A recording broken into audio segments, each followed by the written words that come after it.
$0. Literally $0. Nada. Squadoosh. Zilch.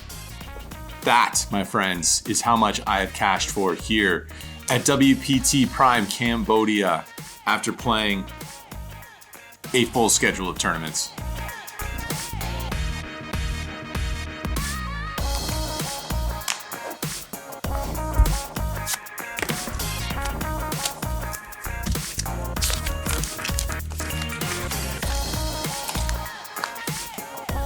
Those are all my tournament buy-ins.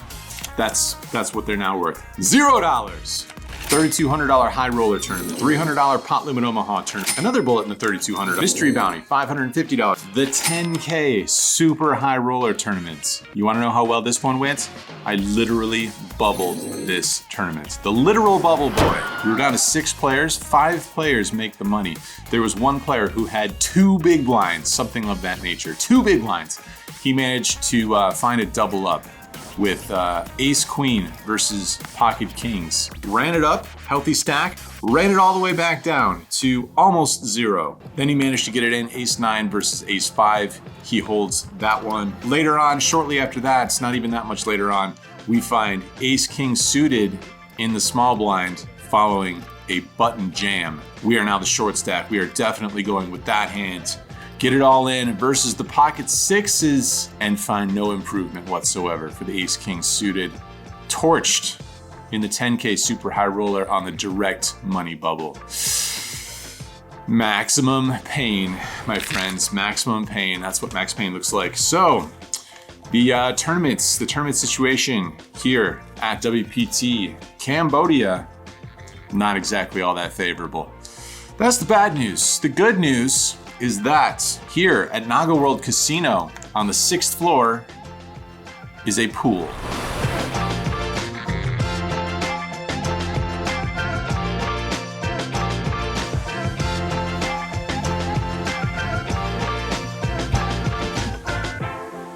This is how I've been starting virtually every morning, every afternoon here at Naga World Casino in Phnom Penh, Cambodia. Up here by the pool on the 6th floor in one of these cabanas type spaces, enjoying the fruit platter, the fresh fruit platter, followed by the poke bowl alongside either some fresh squeezed juice or today went with the mixed berry smoothie. Pretty much living the dream out here despite aforementioned tournament failures. So, despite all those tournament failures, we have found the occasional poker hand win. Had ourselves a fun little session of cash game poker in the 1-3 and 2-5 streets meetup game style. That happened midway through the trip. This is the second meetup game that's gone down here in Cambodia. This time I got my friend, my good buddy, Brad Owen. We're at full strength here. Meetup game teams at full strength. The action starts in the 1-3 streets, the very friendly 1-3 streets, eventually moves over to the 2-5 deep stack streets, and we play some rather large pots in the 2-5 streets. Check out this ballroom, you guys. This is the site of the WPT Prime Cambodia. This is where it all goes down. The tournaments, the glory, the cash games, the meetup games, the stand-up games. This is where it all happens, and this is the site of today's meetup game combo. 1-3 action and 2-5 action. As mentioned, we're starting in the 1-3 streets here. In this hand, there's 2 limpers before it gets over to me, looking down at 2 6s. Trying to think of a nickname for the 6s, and I'm not coming up with one. But anyway, I make it $15 to go, and both of those 2 limpers make the call. 3 ways to a flop of Jack 4 deuce rainbow, and the first guy leads right out into me for $15. Player in the middle folds over to us. Don't see any reason to raise, and certainly not just going to fold. We've got ourselves a pair. I can think of far worse hands that I could have here. So I'm going to make the call here for $15. We go heads up to a turn card. Turns the queen of diamonds, second diamond. This time, my opponent checks it. Not really sure what's going on here. Don't know what he's up to, but we've still got just a measly pair of 6s. Just going to check this one back. River's an offsuit 10, and now he leads out again for some amount of money. Very weird, very strange situation here. Typically, I'm the only one that can have ace king here since he just limp called pre-flop, so I'm definitely thinking about turning my hand into a bluff here. In fact, I announce out loud that I should just go ahead and pump a bunch of money into this pot. Whole thing seems kind of fishy, but we've just got a pair of 6s. If I had any removal to strong hands, I would definitely consider the raise here, but just the 6s, just gonna let this one go. Felt like my opponent liked his hand, and as it turns out, he's bluffing. He does not like his hand whatsoever. river, but I'm sure he loves his bluff. He shows it, and he shows us the 5-4 offsuit. Just another day in the meetup game life. The pre-flop limp call with a 5-4 offsuit gets the job done, gets us to fold the best hand. Nice hand, sir. Guess it's going to be one of those kind of meetup games. All right, moving along here. I put out the $6 straddle, so we're playing 1-3-6 in this hand. Price of poker's going up. There's an early position raised to $20. There's two callers. We look down at the queen 10 offsuit. We're going to defend. Let's make this one a four-way flop. Flop comes down queen 5-4. That gives us top pair. Going to check it to the pre-flop aggressor, but that player checks it back. Action checks all the way around, and the turn comes down. Jack of diamonds, second diamond. We still got ourselves top pair, so I'm going to go ahead and wager. I bet $40, half pot. Can't go too wrong when betting half pot. Two folds and one non-believer in the small blind. River pairs the board on the offsuit 4. He checks it over to me again. I see no reason to stop betting here. Still got ourselves top pair, some draws that missed. I can find two open-ended straight draws plus a flush draw on the board. Definitely want to go for some value here. So I flare out for 110 United States dollars. All these games are playing in US dollars. Very convenient, and especially so when my opponent makes the call. We roll it over. We've got the winner here. My opponent mucks. And I say very convenient because no exchange needed. Those $110 plus the pot going direct into our pockets, eventually into our bank account. Next hand, early position raise to $12 before we look down at two jacks, two fish hooks. The Johnson and Johnson. Can't think of any other nickname for this hand, none whatsoever. I'm gonna 3-bet it though. I make it $35 to go over that $12 open, and the initial raiser makes the call. So heads up to a flop that comes down gorgeous, comes down favorable, comes down ace, jack, X. That's middle set for us. My opponent checks it. I'm gonna bet it. I'm gonna put out a small wager. It's a dry board. I bet 20 United States dollars this time. My opponent, she thinks for a little while. She says that that's a small bet, and it looks like I want to call. That's a good read, and unfortunately, she folds. Too good. That's just too good of a read. Unfortunately, no value for us post-flop this time with middle set. Feel like this is just one or two hands later when there's an open to $10 with no straddle on. We lose down to the jack 10 suited, and if we've got ourselves pocket jacks in our 3-bet range, I think we want to have an occasional hand like this to put into our 3-bet range and mix it up. I go ahead and bump it up to 3x his initial raise up to $30, and my opponent makes the call. So heads up to a flop. Comes down ace 5-3 with two spades. That gives us a flush draw, and we can definitely represent some strong hands on an ace high board. My opponent checks. Once again, just going to continuation bet for $20, and we face no resistance this time. We're a little bit happier about it compared to last time when we had middle set. Just got jack high this time plus equity. He lets it go, and we drag in the pot. All right, the price of poker is going up because I got the double straddle on this hand, which means we're playing 1, 3, 6, 12. These players thought they were signing up for a friendly meetup game, friendly 1-3 game. No, $12 big blind in this hand. Cutoff opens up the action for $25. Action folds around to me in that double straddle, looking down at 9-7 of clubs. It's a beauty. I defend. Flop comes down king 10 deuce. Not exactly the flop I had in mind. I check it, but my opponent checks it back. So we get a free card, which is the 8 of diamonds, giving us an open-ended straight draw. Don't want to check call with 9 high. Definitely want to fire out. Maybe we can win the pot via pure aggression. I make a wager of $16, and my opponent makes the call. River's an offsuit 8, which is not a great card because that means it's less likely that we had a value hand. There's plenty of draws available. Still going to try though. I'm going to fire it out for $35. I don't think we need to polarize on this street. There's plenty of middling to strong hands that we could have, not just 8x, but also king x, looking for value versus a 10x and other pairs. $35 it is, and my opponent thinks about it for a little while and decides that she hates my face. She's going to call. We roll over the 9 high, and she shows us the pocket 9s. We get called by exactly the type of hand that we're trying to fold out. I expect to get called by a king all the time, maybe even a 10 sometimes, but not third pair, not like this. Just get wrecked here in this hand. Very nice hand. All right, I'm skedaddling out of these 1-3 streets. We're moving up in stakes officially. We're stepping up into the big leagues now, into the 2-5 game. Top up my stack up to $1,500, which is the max buy-in, and we're ready to go. In this hand, there's an early position raise of $15. We look down at pocket 3s. Of course, we're calling. Player on my left calls before action gets around to the big blind, who puts in a big 3-bet up to $115. Quick little backstory. This player had just got a hand through, put in the bluff with the king 7 offsuit in the very previous hand. So I give a little speech about how I want to mix it up based on what I had just seen. But of course, with the pocket 3s in a meetup game, In position, I am making the call. All the other players fold, so we go heads up to a flop that comes down gorgeous. Queen 7-3 rainbow, bottom set this time. My opponent bets $125, and I could definitely find some bluffs here with a hand such as 5-6 suited with a backdoor flush draw. I think that type of hand would be my most obvious bluff, but it's so dry, there's not gonna be that many bluffs to be found. And being in position, we can ensure that bets are going in on every street. So I go ahead and put in the call, and we're off to a turn card, which is the 9 of diamonds, second diamond.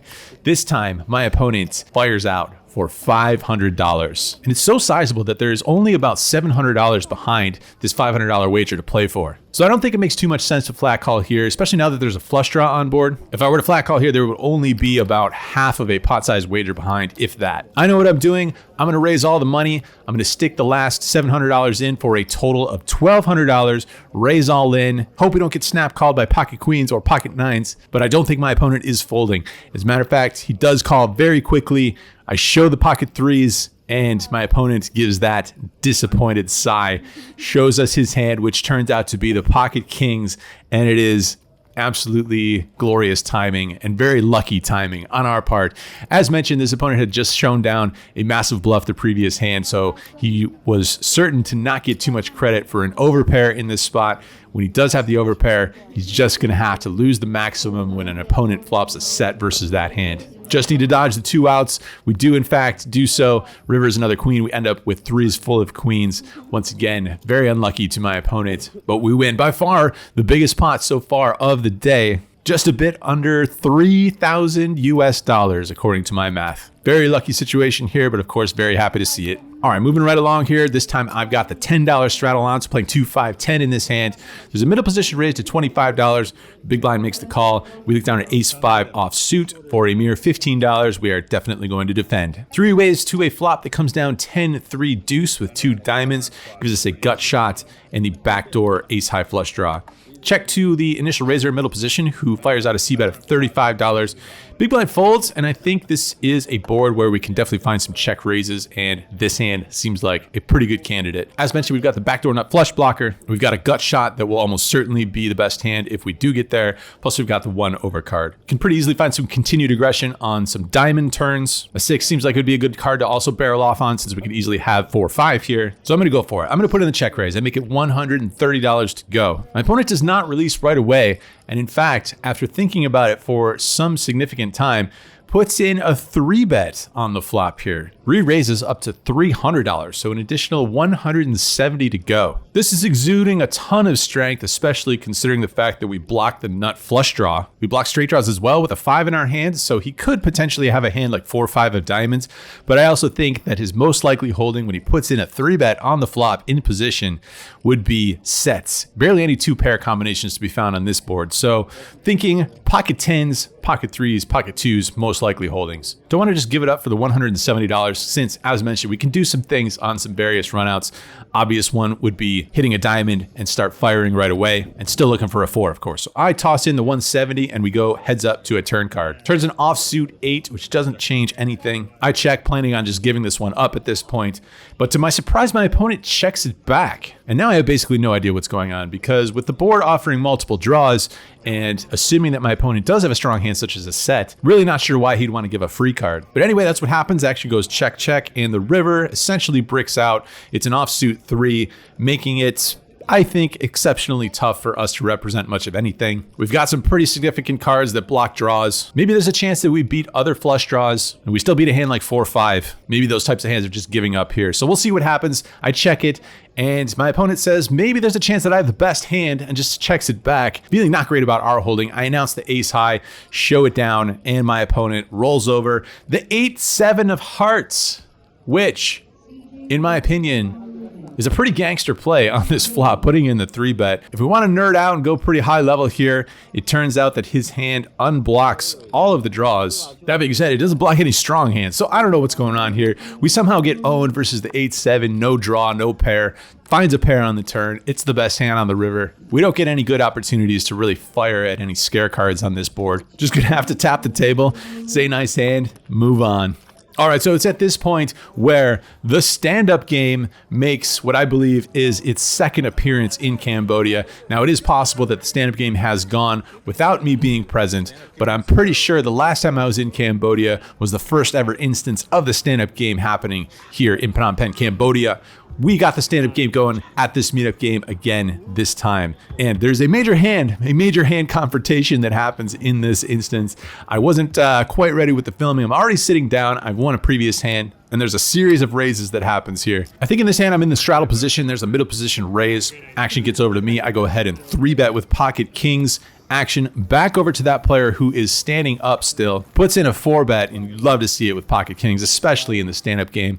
Action is very much encouraged, and you get less respect for your raises. So we're going to go ahead, jam it all in there. My opponent does not snap call. It doesn't seem like he's liking the situation all that much, but feels very much forced at this point after putting in a 4-bet. And in fact, he does get all the chips into the middle. Turns out we are up against the pocket jacks here in the stand-up game. Kings versus jacks. That's definitely going to be a cooler in this kind of an environment. We're all in, and my opponent finds no help on the flop. We swap out on the turn with him now rooting for a king heading into the river, but it's not to be, and we find a victory here in the stand-up game. Already sitting down, pocket kings versus pocket jacks. That is destined to be a favorable situation for us.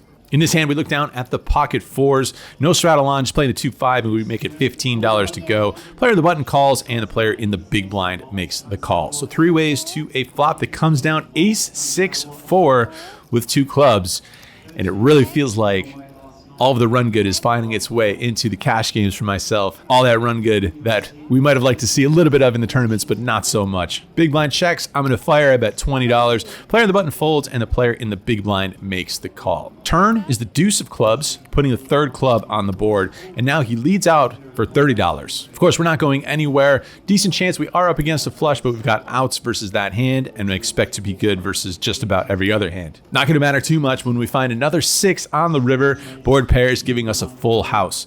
My opponent's not done wagering though, this time firing out for $145. Pretty big bet, and you love to see it because I assume that I basically always have the best hand here. In terms of absolute hand strength, there's for sure some hands that are better than ours, but as far as relative hand strength goes, I feel like I've got a raising hand here. So I'm going to go ahead and bump this up to $480. My opponent goes into the tank for a long time in this spot. It gives me a little bit of time to think about what I'm going to do versus a raise. And I come to the conclusion that I have, of course, going to call here. Reason being is that my opponent chose not to raise my c-bet on the flop. That means that I can probably pretty comfortably eliminate a hand such as ace-6 from his range. Got to think that that hand would raise a flop at least some percentage of the time rather than flat call and then lead out on the turn. There is a straight flush available, but that's only one combination, which means that's just not enough combinations for us to find a fold here if we do happen to see a jam from our opponent in this spot. After a long tank, my opponent does decide to let his hand go. And later on, he says that he had a 6 and he was actually thinking about jamming. Makes some sense because he does block a lot of full houses. But again, I think when he just flat calls the flop, I don't think his line is all that credible. And he probably comes to the same conclusion as I had. He lets it go there on the river facing that raise. We drag it in, and that is going to wrap up our session, our adventure, our meetup game adventure amongst the 1, 3, and 2, 5 streets. It's another fun one. Very enjoyable cash games, very friendly crew. $2 beers. Happy hour is $1 beers. You can't find a better price than that aside from free. And it's tough to find a more international and fun group of people than those who come to these poker games and poker tournaments at the WPT Prime Cambodia. Overall, a very fun session of cash game poker there in the 1, 3, and 2, 5 streets. It's a little confusing as to how much I bought into this game for, because I originally bought into the 1-3 game for $500, which was the max there.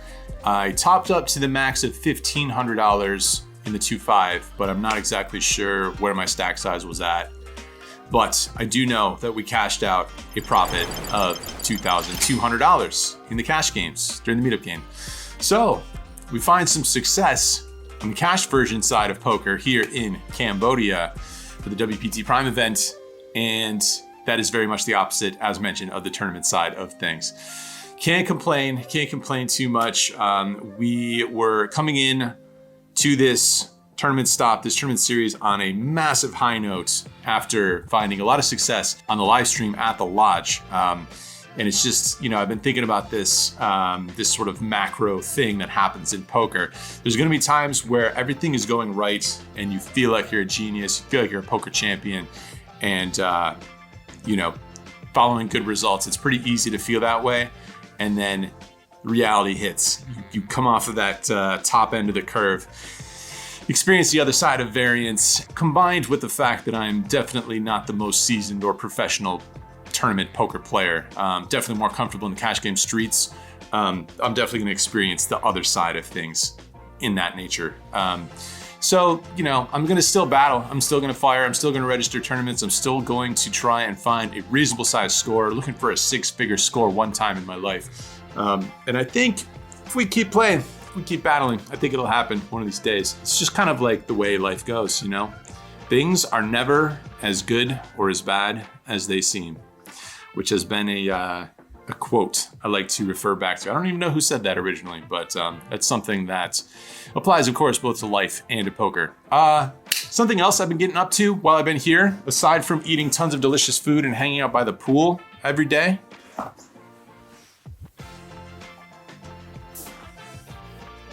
just got a brand spanking new MacBook Pro, top of the line chip and stats and the hardware and stuff.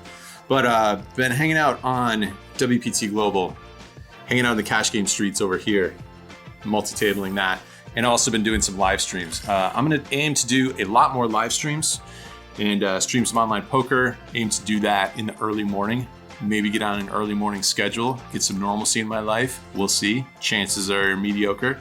But if you are outside of the US, you wanna hop into these streets with me, you can use code Andrew after downloading WPT Global. That'll get you a $1,200 deposit match bonus. Splash around in these games, they're quite good. There's lots of limping, there's all sorts of stuff going on in those cash game streets.